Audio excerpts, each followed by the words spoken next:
Olá a todos, bem-vindos a mais uma aula da Escola da Bíblia. Nós estamos a estudar acerca do Apocalipse e dos fins dos tempos e esta é a terceira lição. Eu quero entrar agora no livro de Apocalipse, que na verdade a verdadeira tradução deveria se chamar no português o livro da Revelação. E vamos abrir em Apocalipse capítulo 1, versículo 1 também. E veja logo como é que o livro começa. Diz assim: Revelação de Jesus Cristo, a qual Deus lhe deu, para mostrar aos seus servos as coisas que brevemente devem acontecer, e pelo seu anjo as enviou e as notificou a João, seu servo. Então, o apóstolo João, também conhecido como o apóstolo do amor e também autor de 3 cartas, que é a primeira, a segunda e terceira carta de João, ele teve também, digamos assim, a graça de receber de Jesus Cristo revelação que veio do Pai. Glória a Deus.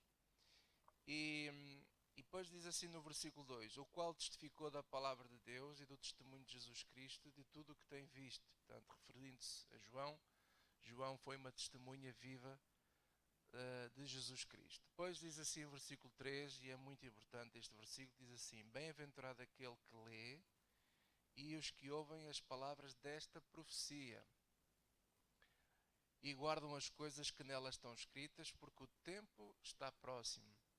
Bem, uma coisa interessante é que quem lê estas palavras, quem lê o Apocalipse, e a entender, é bem-aventurado. Eu pensei muitas vezes se devia fazer esta série ou não. E porquê? Porque nós ouvimos muitas pessoas a falar sobre Apocalipse e muitas vezes certos estudos que se ouvem por aí traz mais confusão do que entendimento. E eu acredito que este livro não está aqui por acaso, está aqui para que nós possamos entendê-lo. Eu não sei tudo sobre o Apocalipse, deixa-me já adiantar isso, não sei tudo, mas o pouco que eu sei, eu gostaria de passar para vocês, para que depois cada um de vós possa também analisar e orar e ver se aquilo que eu falo aqui nestes estudos, se é mesmo assim ou não. Ok? Eu não me vou aventurar em muitas coisas muito profundas, porque o livro do Apocalipse é um livro também ele cheio de simbologia, cheio de coisas que a nossa mente não consegue entender nem à primeira, nem à segunda, mas ele está cá, está na Bíblia, este livro, e está cá por algum motivo. E o motivo principal é este que acabamos de ler. É um livro de revelação. E no versículo 3 diz, voltando a repetir: bem-aventurado aquele que lê e os que ouvem as palavras desta profecia e guardam as coisas que nelas estão escritas. Não só ler, isto é, entender, guardar o que nelas estão escritas, porque o tempo está próximo. Então, acima de tudo, este livro está cheio de, de revelações, de coisas destinadas ao futuro da humanidade. É aquilo que eu entendo ao ler agora esta parte inicial. Outra coisa interessante, é logo a seguir no versículo 4, diz assim: João, às 7 igrejas que estão na Ásia, graça e paz seja convosco, da parte daquele que é, e que era, e que há de vir, e da dos 7 espíritos que estão diante do seu trono. Bem, João começa a falar e a escrever direcionado às 7 igrejas da Ásia. E ele fala isso em nome de Jesus Cristo, que é o que ele diz aqui no versículo 4. Então eu começo também a perceber uma coisa, que todo este livro do Apocalipse, que é constituído por 22 capítulos, todo ele foi escrito e foi entregue na altura às 7 igrejas que estavam na Ásia. Eu vou mencionar o nome delas. Aliás, até podemos ver melhor aqui, por exemplo, deixa-me aqui ver, no versículo, creio eu, no versículo 11, diz assim, que dizia, o que vês, escreve-o. Portanto, Jesus estava a dizer a João, aquilo que tu vês, escreve. Escreve-o aonde? Num livro. E agora veja, e envia-o às 7 igrejas que estão na Ásia. E agora ele numera as igrejas. A Éfeso, a Esmirna, a Pérgamo, a Tiatira, a Sardo, a Filadélfia e a Laodiceia. E depois ele diz assim, versículo 2, e virei-me para ver quem falava comigo, e virando-me vi 7 castiçais de ouro. E no meio dos 7 castiçais, um semelhante ao filho do homem, vestido até aos pés de um vestido comprido e cingido pelos peitos como um cinto de ouro. É evidente que refere-se a Jesus Cristo. Aleluia. Jesus falou para o João e disse ao João para escrever tudo o que ele via. Tudo o que ele via era para escrever num livro. E que esse livro, estamos a falar aqui do livro da Revelação ou do Apocalipse, era para entregar às 7 igrejas na Ásia. Isto é interessante porque, por vezes, nós ouvimos falar, quando, por exemplo, a partir do capítulo 2 deste livro do Apocalipse, o 2 e 3, estão aqui escritas cartas também que foram direcionadas a cada uma da igreja que estava na Ásia. E nós pensamos que estas igrejas receberam estas cartas e mais nada. Não, elas receberam não só as cartas, mas receberam o livro todo. Toda a revelação que Jesus mandou João escrever, foi todo ele, estes 22 capítulos foram entregues nas 7 igrejas da Ásia e as respectivas cartas também foram entregues. Isto é bonito perceber, esta introdução, e você talvez possa perguntar, mas porquê é que será que este livro foi entregue àquelas igrejas na Ásia? Não faço a mínima ideia porque é que será. Agora, uma coisa dá para perceber é que o Espírito Santo inspirou os homens e que este livro do Apocalipse foi incluído nas Sagradas Escrituras, porque ele não só serve ou serviu para falar às igrejas que estavam na Ásia, mas também serve para falar hoje a nós, todos, aqueles que se consideram servos de Deus, porque o livro foi escrito para revelar aos servos do Senhor as coisas que brevemente devem acontecer. Está lá no versículo 1 do capítulo 1. Portanto, este livro é também para os dias de hoje, como é óbvio, porque muitas coisas que este livro fala ainda não aconteceram. Algumas já aconteceram, mas outras ainda não aconteceram. Então é importante, de facto, entendermos o que é que Deus quer falar através do livro do Apocalipse, para nós hoje também, para a igreja hoje de Jesus Cristo. Ainda voltando a falar das 7 igrejas da Ásia, muitos dos sermões que ouvimos falar têm a ver com o assunto das 7 cartas. Então, cada igreja, não é? Voltando a referir a igreja de Éfeso, Esmirna, Pérgamo, Tiatira, Sardo, Filadélfia e Laodiceia, cada uma delas recebeu uma carta que foi escrita por João a mando de Jesus Cristo. A maior parte, ou se não todas as cartas, têm elogios de Jesus Cristo, também têm repreensões de Jesus Cristo, e é onde ele também menciona que quem for fiel, quem der ouvidos às recomendações que Jesus deu nas suas cartas, que essas pessoas serão também bem-aventuradas. Por isso, é um assunto muito interessante e muito importante que também vocês, e eu também, não é? Todos nós, possamos ler as cartas, porque elas trazem, de facto, orientações para as igrejas que naquele tempo estavam situadas nestas cidades na Ásia.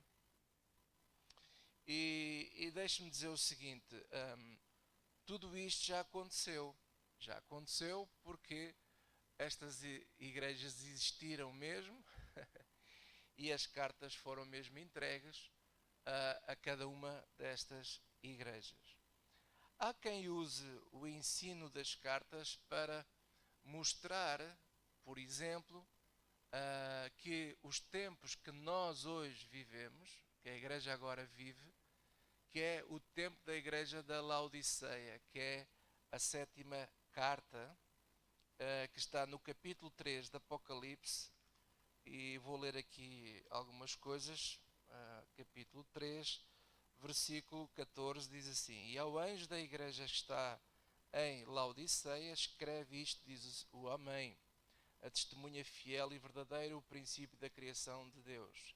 Eu sei as tuas obras, que nem és frio nem quente, oxalá foras frio ou quente. Assim como és morno e não és frio nem quente, vomitar-te-ei da minha boca.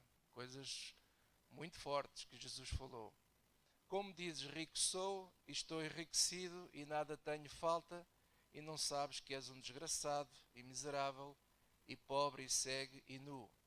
Aconselho-te que de mim compres ouro, provado no fogo, para que te enriqueças, e vestidos brancos para que te vistas, e não apareça a vergonha da tua nudez, e que unjas os teus olhos com colírio, para que vejas.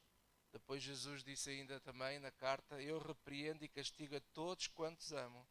Sê, pois, zeloso e arrepende-te. Então, li aqui uma parte da carta, não é? Não a li toda, mas o que eu quero aqui realçar é o seguinte. Algumas pessoas usam o número das cartas, não é? Portanto, a carta número 1 é a carta a Éfeso. A carta número 2 é a carta a Esmirna. E vai por aí fora até chegar à última. E usam essa numerologia como um sinal dos tempos. Então, muita gente acredita, não é? Muitos cristãos acreditam que nós estamos a viver o tempo, o que atualmente a igreja vive, que é o tempo em que pertence à carta número 7, que é a igreja de Laodiceia. Não é como nós vimos, uma igreja que nem é quente, nem é fria, e de facto, se nós analisarmos, muitas igrejas estão assim neste estado, isso é verdade. Mas deixe-me dizer o seguinte, isto não tem nada a ver com dispensações, não tem nada a ver com tempos, isto já aconteceu naquele tempo, assim como hoje também, provavelmente há de haver muitas igrejas semelhantes à igreja da Laodiceia. Mas também há igrejas que são semelhantes à igreja de Éfeso, ou à igreja de Esmirna, ou à igreja de Sardo, ou da Filadélfia. Então isto não tem nada a ver se estamos a viver o tempo da Laodiceia ou se estamos a viver o tempo de Éfeso. Na verdade, nós estamos a viver o tempo que é o tempo que é igual como antigamente eles viviam também. Volto a repetir, hoje há igrejas muito boas. Há igrejas que, se Jesus hoje escrevesse uma carta, iria elogiá-las. Provavelmente nem sequer teria nada para apontar ou repreender. Mas, por outro lado, há também igrejas que, se Jesus escrevesse cartas atualmente, iria ser duro, como foi duro com a igreja de Laodiceia. Então, estas coisas, infelizmente, existem. Todo o tipo de igreja que hoje existe no mundo, umas têm a semelhança a Laodiceia, outros têm a semelhança a Sardo, outros têm a semelhança a Pérgamo, enfim, há de tudo. Glória a Deus. Há de tudo e o que nós devemos tirar é lições destas cartas para os dias de hoje. E pegar nelas e estudá-las de maneira que, se eu me revejo em algo que Jesus repreende naquelas cartas, então eu devo me arrepender. Se eu me revejo nos elogios que Jesus deu naquelas cartas, então eu devo louvar a Deus e estar grato a Deus por poder agradar ao Senhor, do mesmo jeito que aqueles antigamente também agradavam ao Senhor. Então, basicamente, é isto que esta parte do Apocalipse nos quer transmitir. Agora, avançando mais um pouco, devagarinho, não temos pressa. O Apocalipse revela vários eventos. Eventos eles, alguns já aconteceram, outros estão para acontecer. E agora quero-vos falar novamente, usando a parte também do Apocalipse, acerca de um evento que vai acontecer, que ainda não aconteceu, mas que vai acontecer, que é a tribulação e também a grande tribulação. Nós podemos abrir as Bíblias em Apocalipse capítulo 7. Na primeira lição desta série, acerca do Apocalipse, eu mostrei-vos as palavras do Senhor Jesus Cristo que estão registadas em Mateus capítulo 24, quando Jesus responde aos seus discípulos acerca dos sinais do fim do mundo. Por isso é que as primeiras duas lições desta série são importantes você ouvi-las para entender agora um pouco acerca do que estamos a falar no Apocalipse.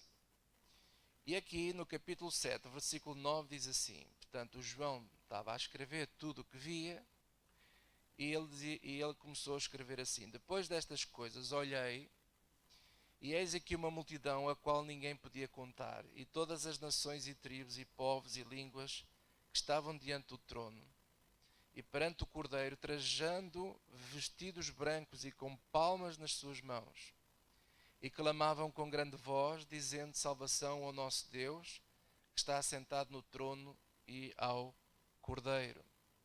Então ele viu uma grande multidão, ele viu muita gente que não dava para contar, e essas pessoas pertenciam a todas as nações, povos e tribos da terra, línguas, etc. E ele vai continuar a escrever. Ele viu o trono de Deus, onde estava Deus o Pai, estava Jesus também, o Cordeiro. Estavam os anjos também, no versículo 11 diz: e todos os anjos estavam ao redor do trono, e dos anciãos, e dos 4 animais, etc. E chega aqui ao versículo 13, diz assim: e um dos anciãos me falou, dizendo: estes que estão vestidos de vestidos brancos, quem são e de onde vieram? Então um desses anciões, para, por assim dizer, penso eu, não é, provocar um pouco o João, que estava a ver, estava a ter aquela visão, e ele faz a pergunta ao João: de onde é que tu achas que este povo veio? E o versículo 14, ele responde e disse-lhes: Senhor, tu sabes, ponto, tu sabes. Estás a perguntar a mim, eu sei lá, eu estou aqui a escrever o que vejo, não percebo nada disto, tu é que sabes. E então continua e diz, e ele disse-lhe: estes são, presta atenção, estes são os que vieram de grande tribulação. De grande quê? Tribulação. E lavaram os seus vestidos e branquearam no sangue do Cordeiro. Então quem é que lava e branqueia os vestidos no sangue do Cordeiro? São os crentes, aqueles que creem em Jesus pela fé. Os que são justificados pela fé, como foi o crente Abraão, o nosso pai Abraão, não é? Também pela fé ele foi salvo. E todos nós que pela fé cremos em Jesus Cristo e no Evangelho da nossa salvação, somos lavados dos nossos pecados com o sangue do Cordeiro. Glória a Deus. E versículo 15: por isso estão diante do trono de Deus e o servem de dia e de noite no seu templo, e aquele que está assentado sobre o trono os cobrirá com a sua sombra. Veja, há uma geração de cristãos que é a última geração da igreja aqui na Terra, que vai viver tempos muito difíceis, conforme Jesus descreveu em Mateus 24, já vamos lá outra vez ver, e que João viu uma grande multidão que veio de uma grande aflição. E o prémio para essa multidão que veio dessa grande aflição, diz aqui o versículo 15, por isso estão diante do trono de Deus e o servem de dia e de noite no seu templo, e aquele que está assentado sobre o trono os cobrirá com a sua sombra. Nunca mais terão fome, nunca mais terão sede, nem sol, nem calma alguma cairá sobre eles, nem sol, nem calma alguma cairá sobre eles, porque o Cordeiro que está no meio do trono os apacentará e lhes servirá de guia para as fontes das águas da vida, e Deus limpará os seus olhos de toda a lágrima. Porque de facto, a última geração da igreja aqui nesta terra vai passar tempos muito difíceis que nós não temos a mínima ideia o que é isso. Os cristãos já passaram e hoje muitos ainda passam tempos muito difíceis. Estou-me a lembrar dos primeiros cristãos que nós sabemos pela história, não é? Que foram crucificados por amor a Jesus, uns de cabeça para baixo, foram comidos em arenas pelos leões. Hoje, pessoas são mortas, cortam-lhes a cabeça porque eles creem em Jesus Cristo e não negam a Jesus. E quantos cristãos à face do mundo hoje sofrem perseguições absolutamente incríveis? Nem nos passa pela cabeça. Nós, os cristãos que vivemos neste mundo, vá lá, mais calmo, mais para o lado do Ocidente, o mundo da Europa, o mundo da democracia, enfim, por enquanto as coisas estão mais ou menos e nós de facto somos uns sortudos. Mas há muitas pessoas que, ao exercerem a sua fé como cristãos no mundo hoje, sofrem atrocidades absolutamente incríveis. Mas Jesus disse que vai haver um tempo que ainda é pior que isto tudo que nós sabemos e que já aconteceu. A tal grande tribulação. Aquele tempo em que nós não fazemos a mínima ideia quão doloroso será esse tempo, e que a terra vai provar isso. Mas a boa notícia é que os cristãos desse tempo, os que creem em Jesus Cristo, os que não negam a Cristo, aqueles que realmente conhecem o coração do Senhor, conhecem a sua palavra, apesar desse tempo difícil todo, todos eles serão protegidos por Deus. E quando esse tempo passar, diz aqui que é uma multidão enorme que vem de todas as tribos, todos os povos, de todas as línguas. João viu isso. E quando aquele ancião disse a João, quem tu achas que estes são? E ele disse, não faço a mínima ideia, pois estes são os que vieram de grande tribulação. Veja agora, você pode perceber, se voltarmos agora a Mateus 24, vamos lá então, Mateus capítulo 24, para entender ainda melhor. Jesus fala desse tempo, desse evento, a tal grande tribulação. Mateus 24, versículo 24, diz assim, porque surgirão falsos cristos e falsos profetas, farão tão grandes sinais e prodígios que, se possível for, enganariam até os escolhidos. Mas graças a Deus que não vai ser possível, porque Deus os vai proteger, tem essa promessa. Eis que lhe tenho predito. Portanto, se vos disserem, eis que ele está no deserto, não saiais, eis que está no interior da casa, não acrediteis, porque assim como o relâmpago sai do oriente e se mostra até o ocidente, assim será também a vinda do Filho do Homem. Pois onde estiver o cadáver, aí se juntarão as águias. Está a falar aqui de outro evento que é o arrebatamento. E agora veja, versículo 29. E logo depois da aflição daqueles dias, que aflição é esta? A grande tribulação, a grande aflição. Logo depois da aflição daqueles dias, o sol escurecerá e a lua não dará a sua luz e as estrelas cairão do céu, e as potências dos céus serão abaladas, e então quer dizer, a seguir à aflição daqueles dias, então aparecerá no céu o sinal do Filho do Homem, e todas as tribos da terra se lamentarão, e verão o Filho do Homem vindo sobre as nuvens do céu, com poder e grande glória. E ele enviará os seus anjos com rijo clamor de trombeta, os quais ajuntarão os seus escolhidos desde os quatro ventos, de uma a outra extremidade nos céus. Muitas pessoas pensam que isto é só para o povo judeu. Não. Tal e qual como João viu lá em Apocalipse, povos de todas as nações, de todas as línguas, de onde é que eles vieram? Da grande tribulação. Os anjos vão vir buscar os seus escolhidos aonde? Aos quatro ventos, de uma outra extremidade dos céus. Isto é, todos aqueles que creem em Jesus Cristo pela fé, todos os crentes, os salvos, toda essa geração que vai viver este acontecimento no final dos tempos, eles vão ser arrebatados. Mas o arrebatamento só virá depois dos dias daquela grande aflição. Aleluia!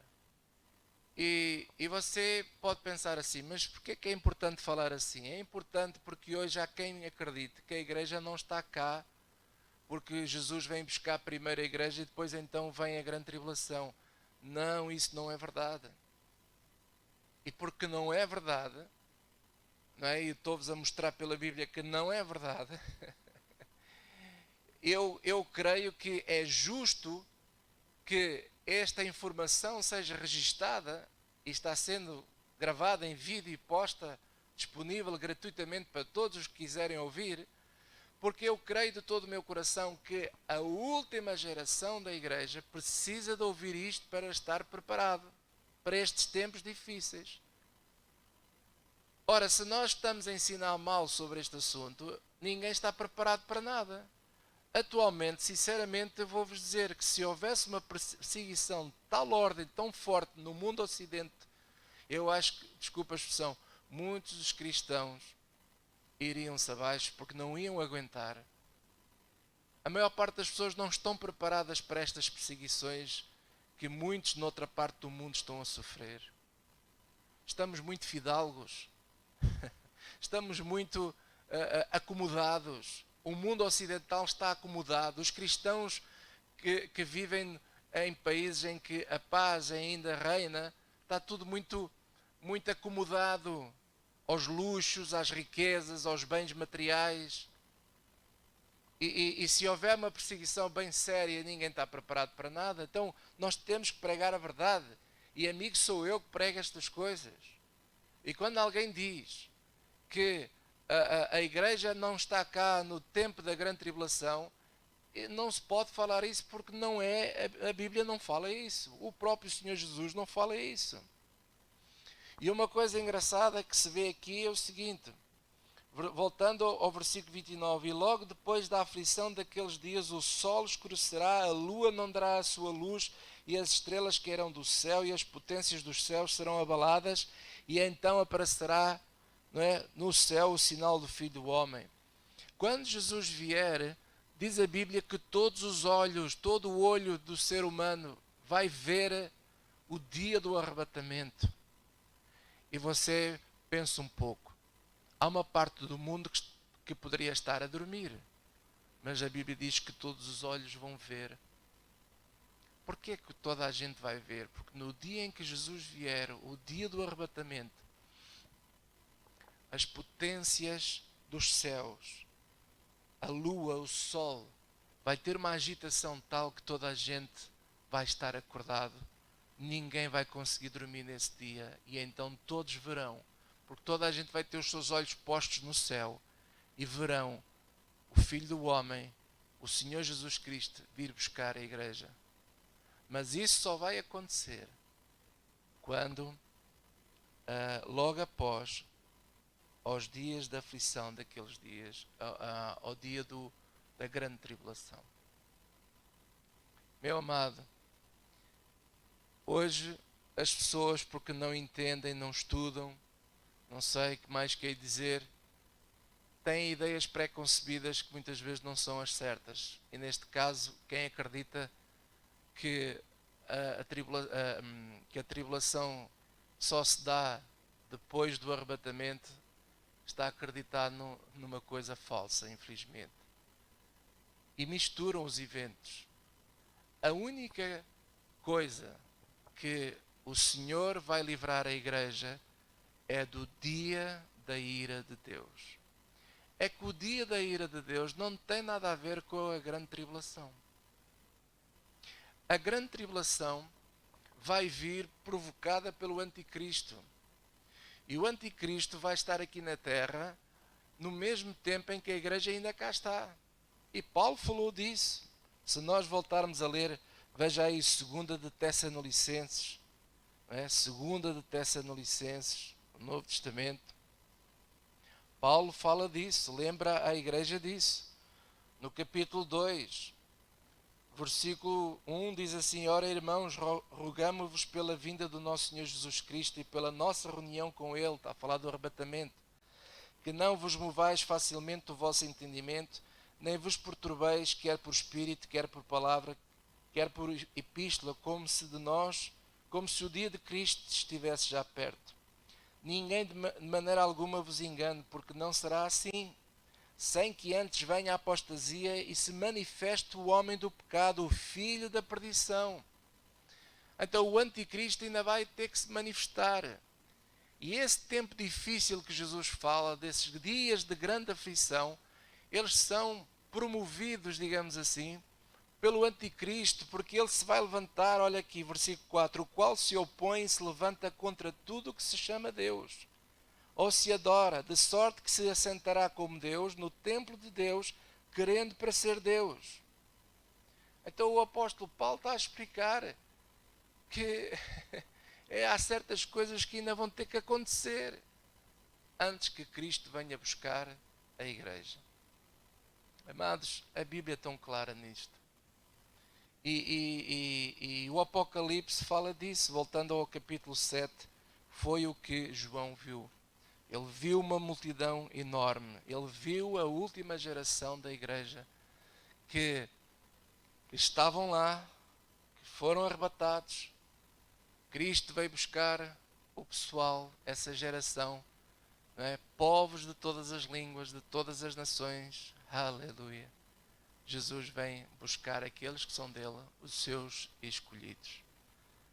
Isto é maravilhoso nós entendermos isto, irmãos, porque Apocalipse revela isso, com a ajuda também daquilo que Jesus falou, daquilo que Paulo fala também, nós acabamos por ter uma imagem também aproximada daquilo que o João viu e que escreveu no livro de Revelação ou no livro do Apocalipse.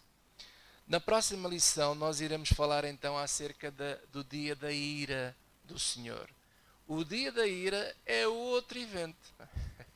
Graças a Deus posso dizer a vocês que aí sim, nesse tempo, no tempo do dia da ira do Senhor, a igreja já não está cá. Mas ficamos então para explicar isso na próxima lição. Deus te abençoe e força.